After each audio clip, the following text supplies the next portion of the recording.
पाकशाला हिंदी में आपका स्वागत है। आज हम बना रहे हैं आयुर्वेदिक जड़ी बूटी अश्वगंधा के साथ बहुत ही पावरफुल प्रोटीन पाउडर। इसमें आपको प्रोटीन कैल्शियम तो मिलेगा ही, ये आपको स्ट्रेस, एंजाइटी और डिप्रेशन से भी दूर रखेगा। तो बनाना शुरू करें। प्रोटीन पाउडर बनाने के लिए मैंने लिया है 1 कप बादाम। ये लगभग 150 ग्राम बादाम है। 100 ग्राम बादाम में आपको मिलेगा 21.15 ग्राम प्रोटीन। इसमें आपको डेली वैल्यू का 26% कैल्शियम भी मिलेगा। बादाम हार्ट और ब्रेन के लिए भी बहुत अच्छा होता है। ये मैंने 1 कप काजू लिया है। काजू भी उतना ही लेना है जितना हमने बादाम लिया है। 100 ग्राम काजू में आपको मिलेगा 18.2 ग्राम प्रोटीन। काजू मूड अच्छा रखने में भी हेल्प करता है। ये मूंगफली है 1 कप। 100 ग्राम मूंगफली में आपको मिलेगा 26 ग्राम प्रोटीन। इसमें आपको कैल्शियम, आयरन और जिंक भी मिलेगा। ये अखरोट है 1 कप। 100 ग्राम अखरोट में आपको मिलेगा 16 ग्राम प्रोटीन।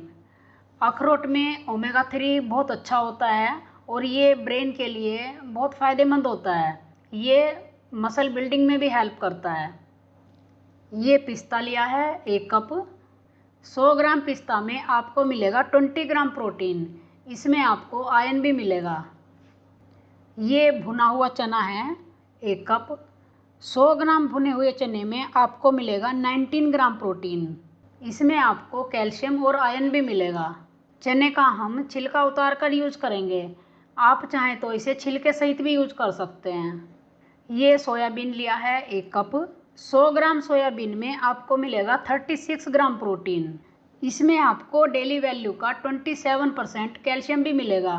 इसमें आपको आयरन भी मिलेगा। यदि आपको सोयाबीन पसंद नहीं है या आप सोयाबीन नहीं खाना चाहते तो आप सोयाबीन को छोड़ भी सकते हैं। इसकी जगह 1 कप चना ले सकते हैं या फिर 1 कप ओट्स बढ़ा सकते हैं। ये ओट्स लिए हैं 1 कप। 100 ग्राम ओट्स में आपको मिलेगा 13.7 ग्राम प्रोटीन। प्रोटीन पाउडर बनाने में ओट्स बेस का काम करेगा। ये ड्राई फ्रूट्स के तेल को मैनेज करेगा और हमारा प्रोटीन पाउडर सूखा बनेगा। ये खरबूजे के बीज हैं 1 कप। 100 ग्राम खरबूजे के बीज में आपको मिलेगा 28.5 ग्राम प्रोटीन। आप इसकी जगह तरबूज के बीज भी ले सकते हैं। तरबूज के बीज में भी इतना ही प्रोटीन मिलेगा। ये कद्दू के बीज लिए हैं 1 कप। बीजों में सबसे ज़्यादा प्रोटीन कद्दू के बीज में होता है। 100 ग्राम कद्दू के बीज में आपको मिलेगा 30 ग्राम प्रोटीन। इसमें आपको आयरन और जिंक भी मिलेगा। ये सूरजमुखी के बीज हैं 1 कप। 100 ग्राम सूरजमुखी के बीज में आपको मिलेगा 21 ग्राम प्रोटीन। ये अश्वगंधा का पाउडर है 100 ग्राम। अश्वगंधा आयुर्वेदिक जड़ी बूटी है। ये पुरुषों के हार्मोन टेस्टोस्टेरोन को बढ़ाती है। ये मेल फर्टिलिटी भी बढ़ाती है। ये मसल्स को ताकत देती है और वर्कआउट के टाइम फिजिकल परफॉर्मेंस भी बढ़ाती है, थकान दूर करती है। ये मेंटल हेल्थ के लिए भी बहुत अच्छी है। स्ट्रेस, एंजाइटी, डिप्रेशन जैसी बीमारियों में बहुत फ़ायदेमंद है क्योंकि ये स्ट्रेस हार्मोन कॉर्टिसोल का लेवल कम करती है। इससे नींद भी अच्छी आती है। यदि आप किसी भी तरह की कोई भी मेडिसिन लगातार ले रहे हैं तो अश्वगंधा का प्रयोग डॉक्टर की सलाह के बाद ही करें।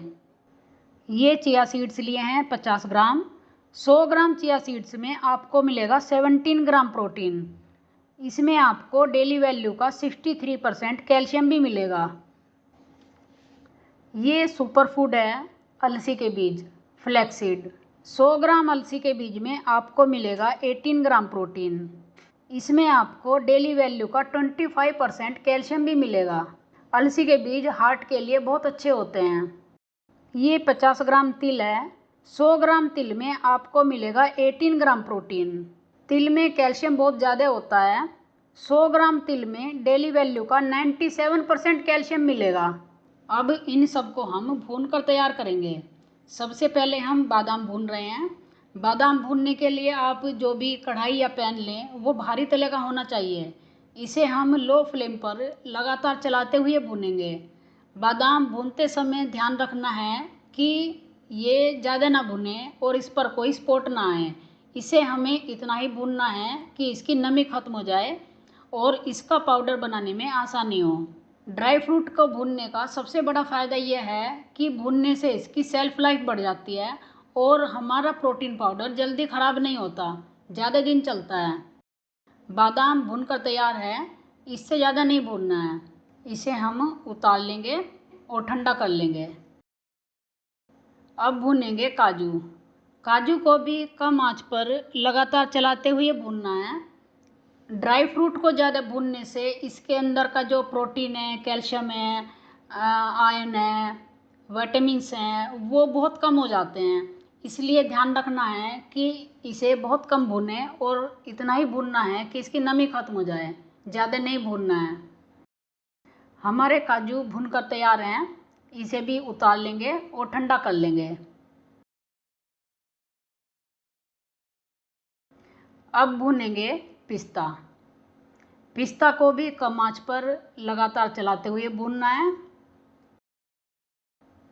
इसी के साथ मैं अखरोट भी भून रही हूँ। इसे लगातार चलाएंगे और ये बहुत जल्दी भूनकर तैयार हो जाते हैं, इन्हें भी ज़्यादा नहीं भूनना है। पिस्ता और अखरोट भूनकर तैयार हैं, इन्हें भी उतार लेंगे और ठंडा कर लेंगे। अब भूनेंगे खरबूजे के बीज। खरबूजे के बीज को भी कम आंच पर लगातार चलाते हुए भूनना है। खरबूजे के बीज बहुत जल्दी भूनकर तैयार हो जाते हैं। इन्हें भूनते समय बहुत सावधानी रखनी है क्योंकि ये बहुत जल्दी जल जाते हैं। ये देखिए, खरबूजे के बीज भूनकर तैयार हैं और फूलने लगे हैं। इससे ज़्यादा नहीं भूनना है, इन्हें भी उतार लेंगे। अब भूनेंगे सूरजमुखी के बीज। सूरजमुखी के बीज को भी लगातार चलाते हुए भूनना है। गैस की फ्लेम कम रहेगी। बीज लगभग भून चुके हैं। मैंने गैस की फ्लेम बंद कर दी है और इसके ऊपर डालेंगे कद्दू के बीज। कद्दू के बीज पहले से ही रोस्टेड थे और इसे मैं केवल गर्म कर रही हूँ। यदि हम इसे और ज़्यादा भूनेंगे तो इसका प्रोटीन बहुत कम हो जाता है, इसलिए मैंने गैस की फ्लेम बंद कर दिया है। इन्हें भी उतार लेंगे और ठंडा कर लेंगे। अब भूनेंगे तिल। तिल बहुत जल्दी भूनकर तैयार हो जाते हैं। इन्हें भी कम फ्लेम पर लगातार चलाते हुए भूनना है। तिल भूनने की पहचान ये है कि ये चटकने लगते हैं। जैसे ही तिल चटकने लगे, इन्हें हम उतार लेंगे। तिल चटकने लगे हैं और भूनकर तैयार हैं, इन्हें भी उतार लेंगे और ठंडा कर लेंगे। अब भूनेंगे अलसी के बीज। अलसी के बीज को भी कम आंच पर ही भूनना है, लगातार चलाते हुए। अलसी के बीज भुने या नहीं, इसकी पहचान यही है कि ये भुनने पर चटकने लगते हैं। ये देखिए, बीज चटकने लगे हैं और आवाज़ भी आ रही है इसकी।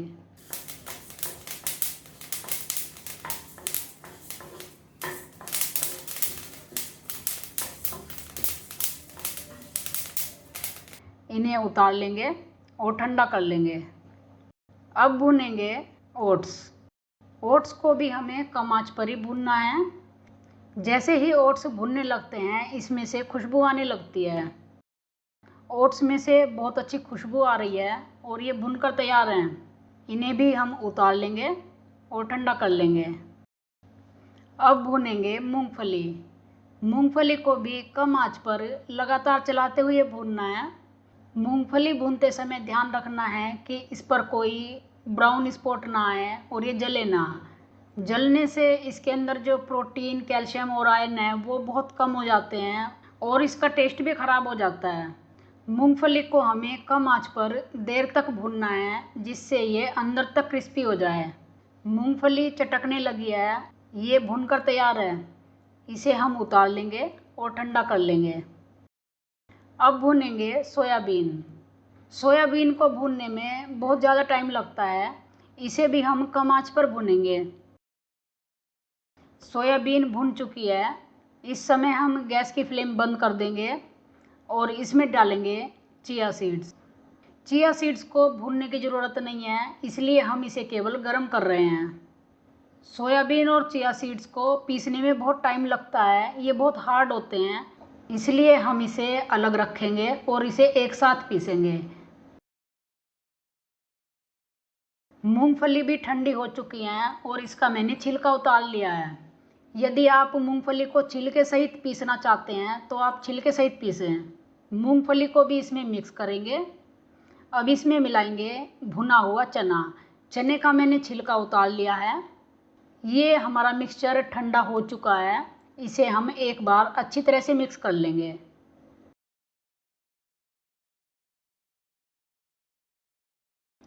सोयाबीन और चिया सीड्स ठंडे हो चुके हैं।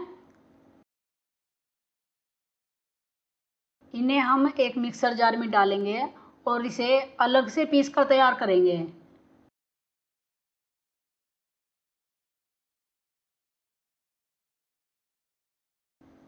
इसे पीसते समय मिक्सर जार को बीच बीच में रोकना है और फिर चलाना है। इसे लगातार नहीं चलाना है। यदि हम इसे लगातार चलाएंगे तो हमारा मिक्सर गर्म हो सकता है, क्योंकि इसे पीसने में टाइम लगता है। इसे खोल कर देख लेते हैं। अभी सोयाबीन बहुत मोटा है और अच्छी तरह से पीस कर तैयार नहीं हुआ है। सोयाबीन को एक बार चम्मच से मिक्स कर लेंगे और इसे एक बार और पीसेंगे।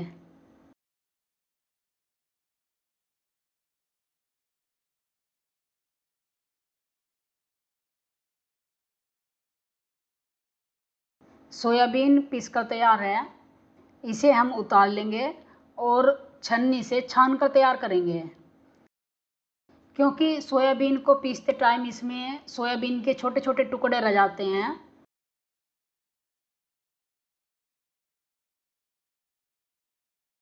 सोयाबीन छन चुका है और सोयाबीन के जो मोटे टुकड़े हैं वो छन्नी में रह गए हैं। इसे हम मिक्सर जार में डालकर एक बार और पीसेंगे। इसके ऊपर डालेंगे 2 बड़े चम्मच सोयाबीन का पाउडर और 1 चम्मच अश्वगंधा का पाउडर। इसमें भुना हुआ मिक्सचर डालेंगे। मिक्सचर हमें थोड़ा ही डालना है। इसे हम थोड़ा थोड़ा डालकर पीसेंगे, क्योंकि ज़्यादा पीसने से इसका तेल निकल जाता है। इसलिए इसे बहुत कम टाइम के लिए पीसना है। खोल कर देख लेते हैं। इसे एक बार चम्मच से घुमा लेंगे। ये मिक्सचर अभी बहुत मोटा है। इसे एक बार और पीसेंगे।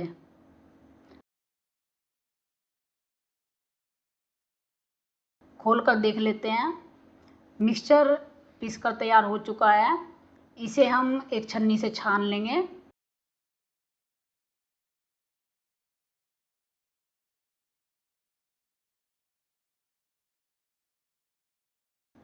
छन्नी के ऊपर जो मिक्सचर है इसे भी हम मिक्सर जार में डालेंगे और इसे एक बार और पीस लेंगे। इसी तरह से हम पूरा मिक्सचर पीस कर तैयार करेंगे। थोड़ा थोड़ा पीसेंगे और छानते जाएंगे।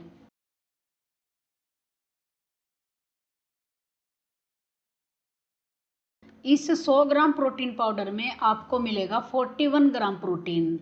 ये हमारा पावरफुल प्रोटीन पाउडर बनकर तैयार है। इस पाउडर को बनाने के बाद इसे कांच के एयरटाइट कंटेनर में स्टोर करें। जो कंटेनर है वो साफ़ सूखा होना चाहिए और एयरटाइट होना चाहिए। यदि आप प्रोटीन पाउडर को इस तरह से स्टोर करेंगे तो आपका प्रोटीन पाउडर 25 से 30 दिन चलेगा, ख़राब नहीं होगा। अब हम इसका एक प्रोटीन शेक बनाकर तैयार करेंगे। मिक्सर जार में सबसे पहले डालेंगे 2 स्कूप प्रोटीन पाउडर। इसके ऊपर डालेंगे एक पका हुआ केला।